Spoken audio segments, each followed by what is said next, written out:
As três sondagens saídas anteontem, e ainda estamos a uma semana das eleições, face a essas sondagens, e numa semana tudo pode mudar, numas eleições que, como antevíamos, iriam ser muito disputadas e decididas na reta final. O que é que nós temos? Nas três sondagens, André Ventura passa à segunda volta, em duas delas, António José Seguro passa à segunda volta, numa delas passa Marcos Mendes à segunda volta. Isto é o que nos dizem as três últimas sondagens. Vai ser assim? Não vai ser assim?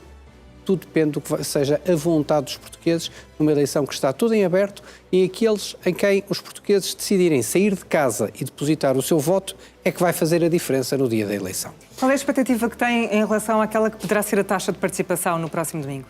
Relativamente a estas eleições em concreto, claro. Eu admito que a taxa de participação possa ser uma taxa com significado.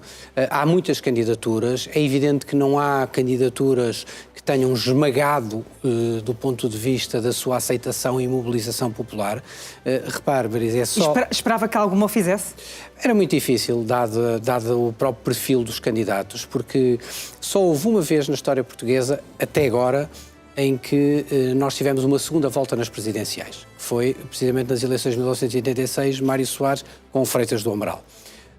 Se nós repararmos na história das eleições presidenciais, a generalidade, para não dizer a totalidade das eleições presidenciais, foram sempre disputadas por figuras de primeiríssima linha daquilo que eram o sistema político, isto é, personalidades tinham sido primeiros-ministros, Mário Soares, Ramalhianes com o papel que teve no 25 de Abril e no 25 de Novembro, Ramalhianes a seguir, Jorge Sampaio com o peso que tinha ter sido secretário-geral do PS, presidente da Câmara de Lisboa e o seu histórico antigo de dirigente estudantil, Cavaco Silva, presidente da República durante 10 anos, Marcelo Rebelo de Sousa, deputado à Assembleia Constituinte, líder do PSD e não sei quantas coisas mais, e por isso uma personalidade também. Nestas eleições não tivemos isso, isto é, os possíveis candidatos naturais, quer do centro-esquerda, quer do centro-direita, não estiveram imediatamente presentes. O que nós temos é um conjunto de candidatos, de pessoas, de cidadãos portugueses que se disponibilizaram nestas eleições presidenciais e que se têm mostrado às pessoas durante esta campanha eleitoral. Eu acho que, fazendo uma pequena leitura desta campanha, o que é que nós temos? A confirmação da inutilidade absoluta, esperemos mesmo que não seja negativa, das candidaturas à esquerda do Partido Socialista. Isto é, Bloco de Esquerda, Livre e PCP, segundo os estudos de opinião, apontam para resultados individualmente altamente penalizadores. Já aqui tínhamos falado, aliás, da situação do Livre, que cometeu um erro histórico em não ter feito a desistência oficial do seu candidato, embora ele venha agora a apelar ao voto útil. Mas a verdade é que vai ficar sempre com um resultado muito reduzido, muito abaixo do que teve nas legislativas, e por isso vai-se acentuar a ideia de que o Livre é um partido urbano, voto intelectual, voto concentrado em Lisboa, e o partido de um homem só, que é Rui Tavares. A esquerda devia-se ter unido e não foi isso que aconteceu. Várias vezes aqui chamamos a atenção porque estas candidaturas não estavam a ter nem iriam ter tração. A situação do Bloco ainda é mais preocupante porque se o discurso que havia, que pairava entre todos, era que a liderança de Mariana Mortágua, a personalidade de Mariana Mortágua, a sua menor empatia no contacto com as pessoas, a sua maior austeridade até no trato, muitas vezes até de forma injusta, tinham tido responsabilidade importante na queda do Bloco de Esquerda. O mesmo não se pode dizer de Catarina Martins. Catarina Martins era a líder mais popular do Bloco de Esquerda, uma pessoa com muita empatia, capacidade de comunicação, e Catarina Martins vê-se empurrada para esta campanha eleitoral para ter um resultado que estará em linha ou abaixo daquilo que o Bloco já teve nas legislativas que lhes deu um deputado. E por isso, se o Bloco com Catarina Martins tem este resultado, quer dizer, não está ali muito a fazer no nosso quadro político. O PCP parece claro que esta candidatura de António Filipe, morta à partida, como qualquer candidatura do PCP estaria, pela contradição relativamente à questão da guerra na Ucrânia, e por isso o apoio mais ou menos explícito que tem sido dado incompreensivelmente à Rússia durante toda esta campanha, iria liquidar qualquer candidatura do PCP, como acabou por acontecer. E graças a essa estratégia dos vários partidos de esquerda, há um cenário muito provável que é haver dois candidatos de direita numa segunda volta das eleições presidenciais. Esse é um dos cenários que é possível, que ainda está em cima da mesa, e está em cima da mesa precisamente Porque iremos ter ainda uma votação em partidos à esquerda, em candidatos apoiados por partidos à esquerda do PS, que, se tivessem convergido na do PS, teriam já resolvido essa questão de forma indiscutível neste momento, com a passagem à frente de António José Seguro para uma segunda volta.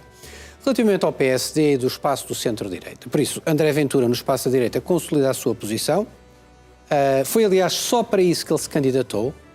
André Ventura é a candidatura, porventura, mais bizarra que nós estamos a ter nas eleições presidenciais de sempre, que é um candidato, uma personalidade que assume que é candidato a Presidente da República, não querendo ser Presidente da República. Isto é candidato para ter o melhor resultado, para não exercer a função. O que ele quer ser é Primeiro-Ministro. E por isso ele foi marcar a posição para segurar de novo os votos do Chega, não os deixar ir para as mãos de Gouveia e Melo, e por isso vamos ter esta situação bizarra, que é a passagem à segunda volta, a possível passagem à segunda volta de um candidato que afirmou desde o início que não quer ser Presidente da República. Depois lá vem inventar, no meio desta campanha, que se calhar iria presidencializar o regime. Bom, tudo conversa para entreter. Isto foi uma candidatura para ele próprio marcar o seu espaço político. Gouveia e Melo aparentemente é aquele que, na evolução das sondagens, mais consistentemente tem caído ao longo do tempo. Algo que nós também já tínhamos antevisto aqui, isto é, ele que tinha aparecido com uma posição muito forte do vencedor indiscutível, muito com base no seu prestígio pessoal da luta contra as vacinas, mas também de uma posição contra o sistema político, isto é, eu vou pôr o sistema na ordem, eu estou aqui para mandar, eu sou independente, eu sou livre, eu vou pôr a casa na ordem. A partir do momento em que André Ventura entra em jogo, de certa forma, Gouveia e Melo normaliza-se no espaço dos partidos, das forças políticas do sistema e transforma-se ele próprio numa figura do sistema. Mas houve também agora, nos últimos dias, uma tendência de queda para Luís Marcos Mendes. Já lá vamos. Era aí que eu iria terminar, que é, no fundo, o grande duelo que se instalou no centro-direita entre Luís Marcos Mendes e Coutinho de Figueiredo.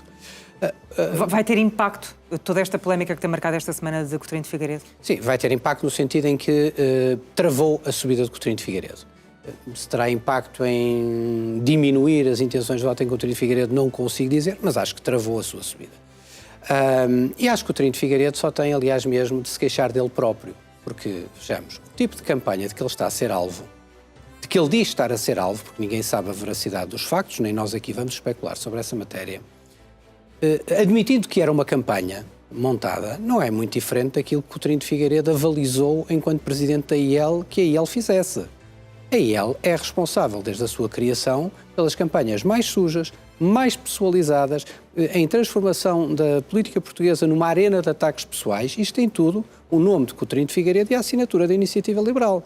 E por isso ele hoje, aliás, aparece muito magoado com os jornalistas, dizendo: vejam o que é que me estão a fazer à minha campanha, que fizeram à minha campanha, o que fizeram à minha vida, como se, quer dizer, o povo português tivesse de se preocupar com a vida. Ele, aliás, diz uma frase ainda mais, mostra bem também o nível de, quer dizer, de um nível exagerado de vaidade que Coutinho de Figueiredo tem. A de Coutinho de Figueiredo diz o seguinte: não só que tem uma campanha para fazer e que isto estava a condicionar a sua campanha, como ele tem que defender o seu futuro político. O que é que os portugueses têm a ver com esse futuro político, no sentido de se interessa a quem? Se interessa ao próprio, quer dizer, não interessa a mais ninguém.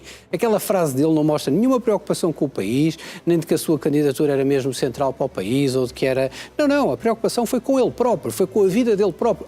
O que isto me está a afetar a mim pessoalmente. Bom, é bom, de certa forma, que Coutinho de Figueiredo saia deste processo percebendo o tanto que ele já afetou tanta gente e tanta gente que a IEL tem afetado ao longo dos anos por ter reproduzido este mesmo tipo de campanhas. Aliás, foi Coutinho de Figueiredo que, nesta campanha presidencial, mais contribuiu com uma campanha, aliás, contra Luís Marcos Mendes, não na base das políticas, não na base das propostas, não na base até da denúncia de algum caso sério que comprometesse Luís Marcos Mendes na presidência da República, mas simplesmente levantando a suspeição sobre os contratos ou não contratos que ele teria tido na sua vida privada, que não agora vida futura. Para rematar, e por isso eu acho que ele parou na sua subida, não sei se irá descer ou não, também não creio que isto seja tema que o faça descer. Agora deu de facto uma respiração a Luís Marcos Mendes, que está aqui numa tentativa final, creio que abaixo de António José Seguro, com menos potencial nestes últimos dias de fazer uma arrancada, que eu acho que António José Seguro tem mais do que Marcos Mendes tem.